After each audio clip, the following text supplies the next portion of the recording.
The GAP report has revealed there's been another year of slow and limited progress to improve the lives of Indigenous Australians. The Prime Minister has told Parliament the framework has failed and he doesn't know when things will improve for Aboriginal and Torres Strait Islander people. Here's our Indigenous Affairs reporter Isabella Higgins. Hi Isabella. So what does this year's report tell us and how does it compare to previous years? Well, Ros, I would say this Closing the Gap report tells us a very similar story to the 10 that have come before it, that much more needs to be done to close that health, education and employment gap between Indigenous and non-Indigenous Australians.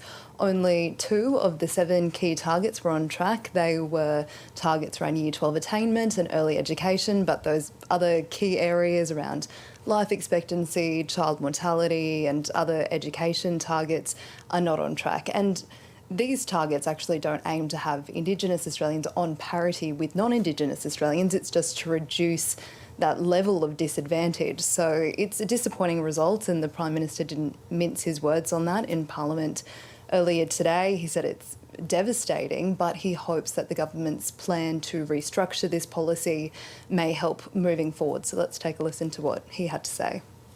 While I'm not going to pretend today that this situation does not remain in an unforgivable state, I am going to say that we will all never rest as a nation until we change this for all time, all of us together. And I'm here to say today, though, that there is hope, that progress is and can be further made, so that one day someone will be able to stand here and say that a young Indigenous boy or girl is now growing up in Australia where they have the same chances and opportunity in life as any other Australian. So Isabella, how will this restructured Closing the Gap differ to the original plan 10 years ago? Well, this restructure has been going on for quite a while. It was actually started by Malcolm Turnbull in 2016. In that year, only 1 of the 7 targets was on track. So they've been consulting widely with Indigenous experts around the country, Indigenous communities, and what this will do is it'll actually broaden the scope of closing the gap, but it's hoping for more buy-in from state and territory governments. It'll change the way data is collected and the way reporting happens. So they are looking to add new targets around justice, potentially mental health and some other sort of cultural targets. So it'll be interesting to see how that plays out.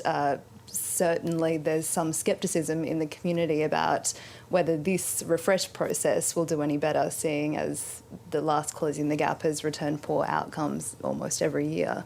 And the government has made some announcements about Indigenous education during this speech. How have they been received? That's right. So it's a multi-million-dollar announcement, wiping student debts for teachers that are willing to go and work in remote areas and aim to try and get the best and brightest teachers into remote areas, and also packages to support high school students.